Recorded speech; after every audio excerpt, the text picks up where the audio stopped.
Nosotros al teléfono César Litvin, quien es CEO del estudio Lisicki, Litvin y Asociados. La verdad que un gran amigo, puedo decir, porque este año me lo he cruzado muchísimas veces, hemos dialogado mucho, vino al inversor también, al inversor en la tele, nos pone muy en autos, justo a él que le gustan los autos mucho, los clásicos sobre todo, nos pone muy en autos de los temas fiscales y del gran problema que tiene la Argentina también. César, ¿cómo estás? Santiago Bula te saluda. ¿Qué tal, Santiago? Un gusto de saludarte. El gusto es mío. César, vamos a empezar con una pregunta difícil que siempre son las de los oyentes. Te la va a hacer la locutora del programa, Yamile, ¿te parece? Dale. César, ¿cómo estás? Buenas noches. Bueno, te hago la consulta de Hugo Javier, que la hizo la semana pasada. Dice, pregunta, al 31 del 12, ¿me conviene estar posicionado en acciones antes que en bonos, plazos o fondos comunes por cuestiones fiscales? Hablamos solo de las cuestiones fiscales, todo lo que tiene que ver con rentabilidad, etcétera, no es mi campo, seguramente No. Santiago sabe más que yo de esto. Digo, el combo perfecto para no pagar impuestos ni por la renta ni por bienes personales son acciones que cotizan en bolsa. Son las que mantienen absolutamente todo tipo de excepciones. Si no quiero jugar en la bolsa, ahí tengo una frazada corta. Puedo invertir en bonos, títulos públicos argentinos, donde voy a pagar ganancias por la renta, pero no voy a pagar bienes personales. Entonces debería ser el cálculo ahí que me conviene más. O tengo la opción de hacer plazos fijos en pesos o dólares, donde voy a pagar impuestos por la renta financiera, pero no voy a pagar bienes personales. Dicho de otra manera, los títulos públicos y los depósitos en plazo fijo y en caja de ahorro están exentos de bienes personales, pero no de ganancias. Las acciones están en el mejor de los mundos, las que cotizan en bolsa, porque no pagan ni ganancias ni bienes personales. Bien. Y otra opción son los bonos soberanos brasileros, que no pagan ganancias, pero pagan bienes personales. O sea, hay que hacer la cuenta ahí. Habrá que hacer el numerito a ver qué me conviene. Perfecto.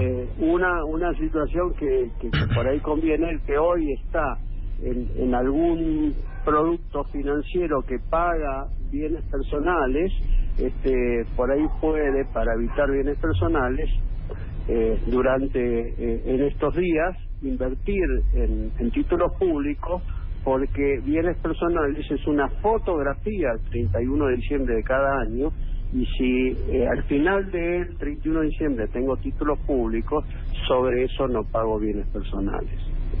Espectacular, César. Te hago una consulta. El gobierno se jactó en su momento de decir, somos el primer gobierno que se anima a gravar la renta financiera. Lo tomó como un triunfo en un momento. ¿Cómo lo viste vos y cómo se implementó en Argentina en relación a cómo está grabado en otras partes del mundo? Bien, es una pregunta que tiene varias respuestas. La primera es, el gobierno no quería grabar la renta financiera, fue un proyecto y una imposición de la oposición, sí, valga el juego de palabras. En todo momento, con gente cercana al gobierno, le dije que iba a ser un disparate grabar la renta financiera, por la coyuntura argentina, donde, claro, ¿qué vamos a grabar? Los bonos, cuando la Argentina necesita endeudarse, le vamos a castigar al que le presta a la Argentina. ¿Qué vamos a grabar? Los intereses de plazo fijo, cuando necesitamos que los bancos tengan capacidad prestable para bajar la tasa de interés y tener posibilidad de prestar más dinero. Y si grabamos los plazos fijos, ¿qué parte del interés vamos a grabar? ¿Qué parte es ganancia y qué parte es pérdida de capital, con lo que ha pasado este año con la inflación y con la devaluación? Claro, lo único que justificaría es, de acuerdo a la teoría antigua que no usan los estados modernos, la equidad. O sea, si se paga por el trabajo, ¿cómo no vamos a grabar la renta financiera? Pero esto es un mito que hay que destruir, porque lo que importa en los estados modernos es la eficiencia de los impuestos, que los impuestos de alguna manera motiven conductas, que los impuestos desmotiven otras conductas, por ejemplo el impuesto a la bebida alcohólica, al cigarrillo, etcétera. O sea, usar el impuesto como una herramienta para desmotivar o para motivar. Y en este caso nosotros en la renta financiera lo que necesitamos es que haya cada vez más gente que le quiera prestar al país con este riesgo país. Claro. O sea, le deberíamos dar un premio al que le presta al país en este escenario y no gravarlo con el impuesto. Así que digo, el gobierno no quería gravar, aceptó gravarla y la verdad es que el resultado es nefasto. Y esa es la palabra exacta, nefasto, porque hubo una huida despavorida de capitales. Y esos capitales se fueron con $1 de 20. Cierto. Así que el efecto y lo que generó en la economía grabar algo que genera muy poco impuesto, porque la realidad es que la gente quiere evitar el impuesto, entonces busca instrumentos para no pagar impuestos, o si no directamente se queda con la plata en el colchón.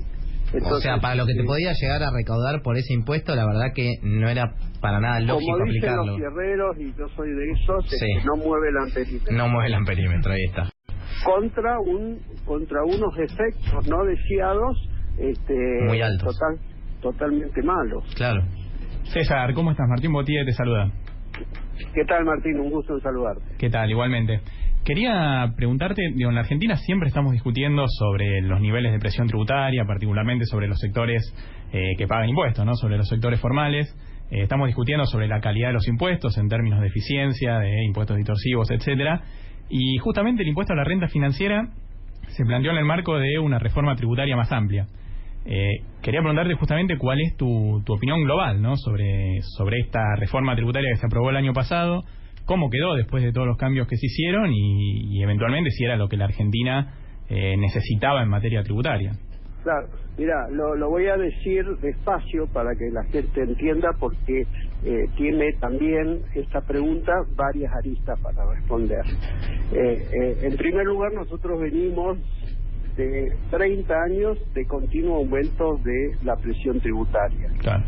Para darte una idea, en la década del 80 la presión promedio estaba más o menos en un 17% del PBI, en la década del 90 en un 23% del PBI, y hemos llegado a niveles cerca del 40% del PBI.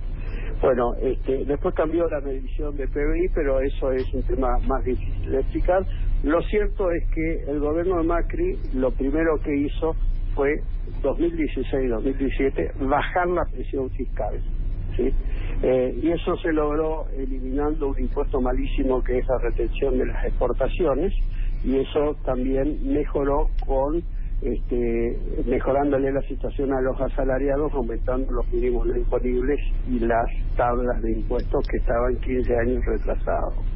Entonces, 2016-2017 bajó la presión fiscal más o menos en un 2,5% del PBI. ¿Qué hizo la reforma tributaria 2017? Bueno, la reforma tributaria 2017 tiene dos partes.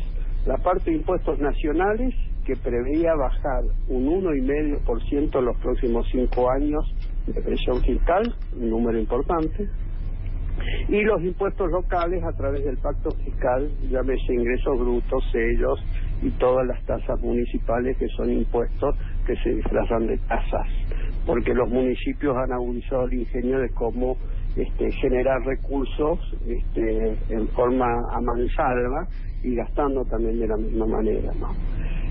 Y el pacto fiscal preveía, buena herramienta el pacto fiscal si se cumple, preveía bajar la presión fiscal también gradualmente en los próximos 5 años un 2,5%. Quiere decir que entre impuestos nacionales y provinciales, además del 2,5% que ya bajó 2016-2017, se iba a bajar a lo largo de 5 años un 4% más del PBI, cosa que era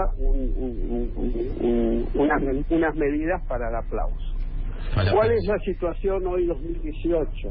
Bueno, 2018 estos objetivos de baja de presión fiscal se pulverizaron.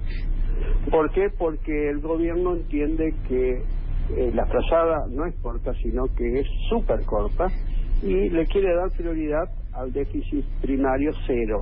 Claro. Y esa prioridad cueste lo que cueste.